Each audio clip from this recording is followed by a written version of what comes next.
My entire first flock didn't make it, and these 5 mistakes were a big part of why.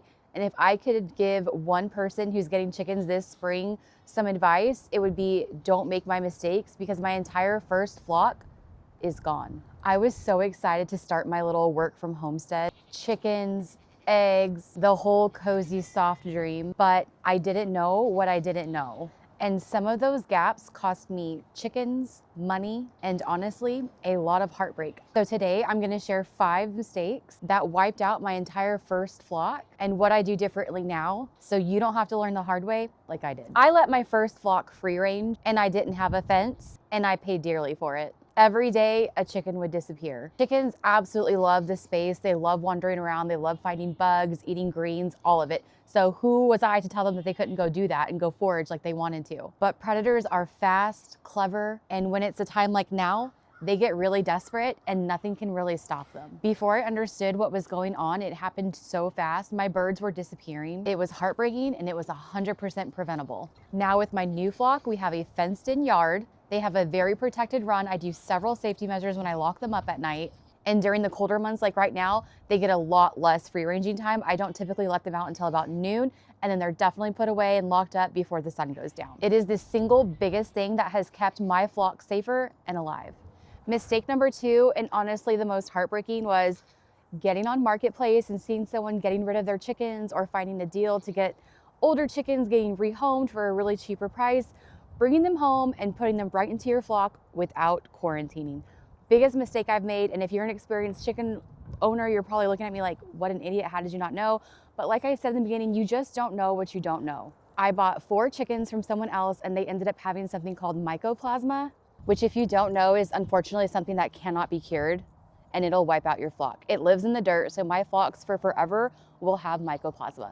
The best thing that you can do is quarantine any chickens you get for 14 to 30 days to see if they show any symptoms, because chickens will come to you without symptoms, and then all of a sudden your entire flock is sneezing, sniffling, eyes are bubbling, they're gasping for air. Respiratory diseases can take out chickens so fast. Now I quarantine every bird that I get, even new ones that look completely healthy. This is single-handedly one of the easiest things that you can do to protect your flock. Mistake number 3 was trusting my dogs a little bit too much. I thought my dogs were little sweet angel babies. They would never hurt anything in their life, but even the sweetest dogs have a little bit of prey drive in them, and when they see something small, fluffy flying around, they instinctually just go after it. And my sweet doodle thought that she was just seen a stuffed animal go up, and she grabbed one, she soft bit it and broke its neck. She wasn't being aggressive. She's never done it since, but it did happen, and it cost me one of my chickens' lives, which is horrible, and it was preventable. Now it is very rare that my dogs are out here without someone watching them, especially with younger, smaller chickens. That absolutely never happens. Not to mention this one right here, my little lab Daisy, has a love for chicken feed, so we have to watch that anyways. But just beware of your dogs. Even the sweetest dog can take a chicken's life so fast. Mistake number 4 really hurts, because I tried so hard to use it as a way to help my chickens live better. It gets really wet here in the winter here in Oklahoma, and even the springtime it rains a lot. So moisture is a huge issue. And like I said, I had brought mycoplasma. So I was really just trying to help keep the wetness down, keep things dry, and help my chickens with their respiratory problems. So I drenched their run and their coop and them in First Saturday Lime, thinking that that's how you kept them mite-free and moisture safe. Unfortunately, that worked against me, and the chickens who had the respiratory disease killed them faster.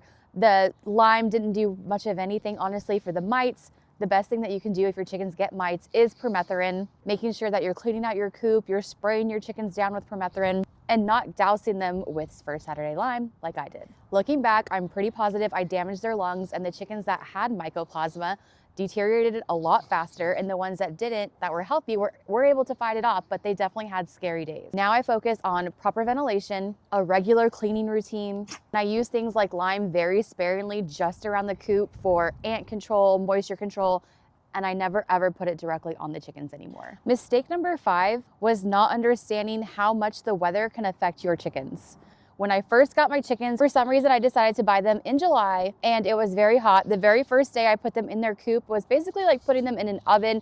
They got overheated. I lost 2 chicks. What an idiot, I know. I'm telling you so that you don't do the same. They have no way of regulating their body temperatures when they're that little. They need a good 100 degrees up until they're about 3 weeks, and then you can move it down every week after that until they're fully feathered. But once those chickens are fully feathered, like mine were, they are running at 100 degrees all the time. So when you put them in a 100-degree coop, it's not good. It didn't work out for me, and it won't work out for you. There are several things that I do now to keep my chickens nice and cool. I provide them with open watering areas. I change out their water several times a day when it's really cold like it is now. It is freezing, it is windy, we are behind schedule. I think winter came a little bit faster than we were prepared for.